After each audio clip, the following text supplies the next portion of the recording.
मेरठ का एक खौफनाक हत्याकांड, प्यार, धोखा और अंधविश्वास की सच्ची कहानी।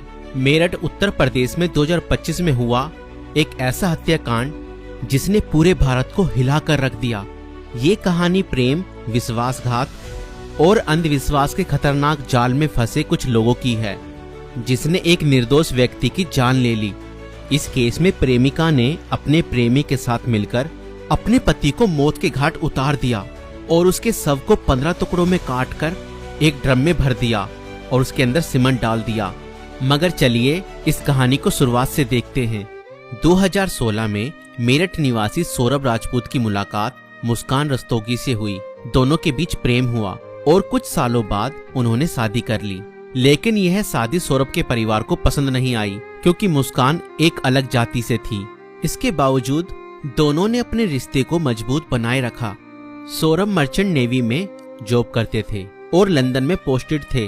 शादी के कुछ समय बाद सौरभ लंदन चले गए, जबकि मुस्कान अपनी बेटी के साथ मेरठ में रहने लगी। इस दौरान उनकी जिंदगी में एक तीसरा व्यक्ति साहिल शुक्ला आया, जो मुस्कान को पहले से ही जानता था। सौरभ के लंदन में रहने के कारण मुस्कान की नजदीकियां साहिल से बढ़ने लगी। साहिल, जो पहले से ही मुस्कान को पसंद करता था, अब खुलकर उसके साथ वक्त बिताने लगा। मुस्कान ने उसे यह यकीन दिला दिया कि वह अपने पति के साथ खुश नहीं है और वह साहिल से सच्चा प्यार करती है। साहिल शुक्ला अंधविश्वासी प्रवृत्ति का था और आत्माओं, तंत्र मंत्र जैसी चीजों में विश्वास करता था। मुस्कान ने इस बात का फायदा उठाते हुए उसके लिए स्नैपचैट पर एक फर्जी अकाउंट बनाया, जिससे वह साहिल शुक्ला की मरी हुई मां के नाम से चैट करती थी। इस फर्जी अकाउंट से वह साहिल को यकीन दिलाने लगी कि उसकी मां की आत्मा मुस्कान को पसंद करती है और चाहती है कि वे दोनों साथ रहें। धीरे धीरे साहिल पूरी तरह से मुस्कान की बातों में फंस गया। मुस्कान ने उसे यह विश्वास दिलाया कि अगर वह उसके पति सौरभ को रास्ते से हटा दे तो वो दोनों एक साथ रह सकते हैं। साहिल अब पूरी तरह से मुस्कान के इशारों पर नाचने लगा था। मुस्कान और साहिल ने मिलकर सौरभ को मारने की साजिश रची। 4 मार्च 2025 को जब सौरभ लंदन से मेरठ अपनी पत्नी और बेटी से मिलने आया, तब मुस्कान ने सौरभ की फेवरेट सब्जी कोफ्तों में बेहोशी की दवाई मिलाकर खिला दी।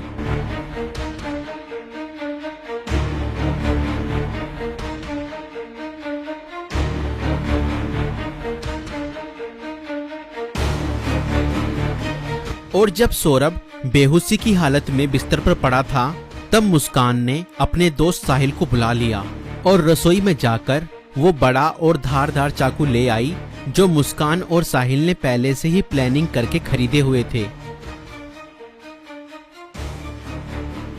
और करीब 20 मिनट तक साहिल ने मुस्कान को बताया कि कैसे उसे अपने पति का वध करना है।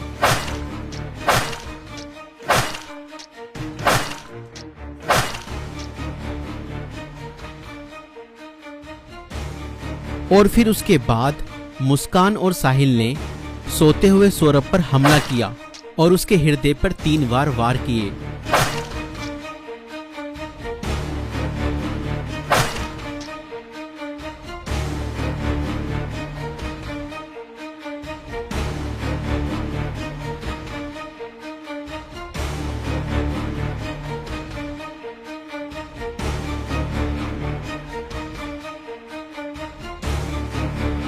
और घर में पड़े कूलर को भी ऑन कर दिया ताकि उसकी आवाज किसी को भी ना सुनाई दे। जब उन्होंने सौरभ को खत्म कर दिया, उसके बाद वह उसकी बॉडी को बाथरूम में ले गए।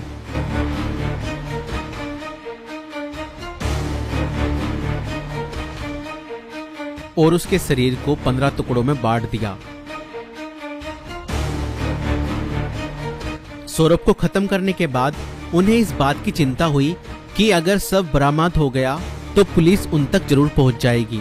इसलिए उन्होंने सबको ठिकाने लगाने की योजना बनाई और मुस्कान बाजार जाकर एक प्लास्टिक का ड्रम खरीद लाई। और मुस्कान और साहिल ने सौरभ के शव के टुकड़ों को उस प्लास्टिक ड्रम में डाल दिया और ऊपर से सीमेंट भी डाल दिया ताकि उसकी बॉडी की स्मेल बाहर ना जाए। और उसके बाद उन्होंने उस ड्रम को घर के एक कोने में रख दिया। इसके बाद मुस्कान और साहिल ने सौरभ के मोबाइल फोन से उसके सोशल मीडिया अकाउंट को एक्टिव रखा। उन्होंने सौरभ के अकाउंट से हिमाचल प्रदेश की शिमला की तस्वीरें और स्टोरीज पोस्ट की ताकि लोगों को लगे कि वह घूमने गया है। उन्होंने उसकी फैमिली और दोस्तों को यह यकीन दिलाने की कोशिश की कि सौरभ जिंदा है और बाहर यात्रा कर रहा है। इस दौरान मुस्कान और साहिल खुद भी शिमला घूमने चले गए ताकि अगर कोई लोकेशन ट्रैक करे तो किसी को शक न हो, लेकिन किसी भी अपराधी की तरह वह भी ज्यादा समय तक बच नहीं पाए। सौरभ के परिवार ने जब उससे संपर्क करने की कोशिश की और कोई जवाब नहीं मिला तो उन्हें शक हुआ। परिवार ने मेरठ पुलिस में गुमशुदा की रिपोर्ट दर्ज कराई।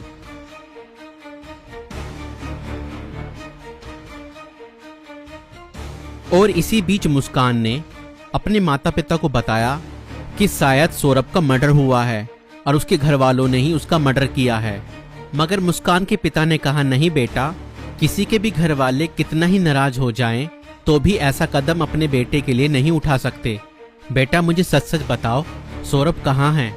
मुझे सच्चाई बताओ, मैं किसी से कुछ नहीं कहूँगा। और तब मुस्कान ने अपने पिता को बताया कि उसने और साहिल ने मिलकर सौरभ को खत्म कर दिया है। और इतना सुनते ही मुस्कान के पिता ने पुलिस को सारी खबर बता दी।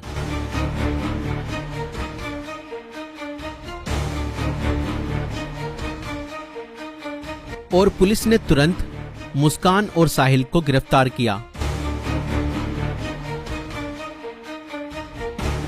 और उस प्लास्टिक ड्रम को भी बरामद किया जिसमें सौरभ के शव के टुकड़े थे।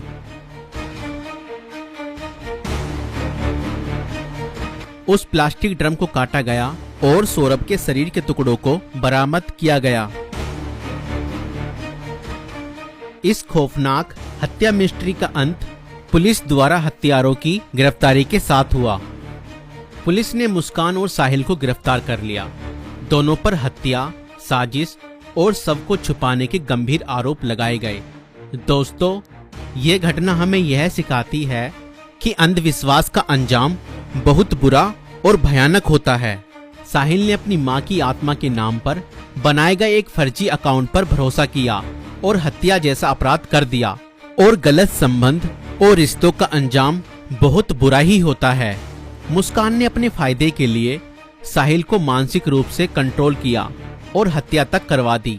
और कानून से कोई नहीं बच सकता, चाहे अपराध कितना भी चालाकी से किया जाए। पुलिस की जांच और सबूतों के आधार पर अपराधी पकड़े ही जाते हैं। इसलिए रिश्ते सोच समझकर बनाएं और जीवन साथी चुनने से पहले सामने वाला मानसिक रूप से कैसा व्यक्ति है यह जानने की कोशिश करें। साथी चुनते समय सूरत पर नहीं, सीरत पर ध्यान दें। इस वीडियो को बनाने का उद्देश्य संसार में बढ़ रही बुराइयों से अवगत कराना है। दोस्तों, आपकी इस वीडियो को लेकर क्या राय है हमें कमेंट्स में जरूर बताएं। और ऐसी और वीडियो देखने के लिए हमारे YouTube चैनल को सब्सक्राइब जरूर करें।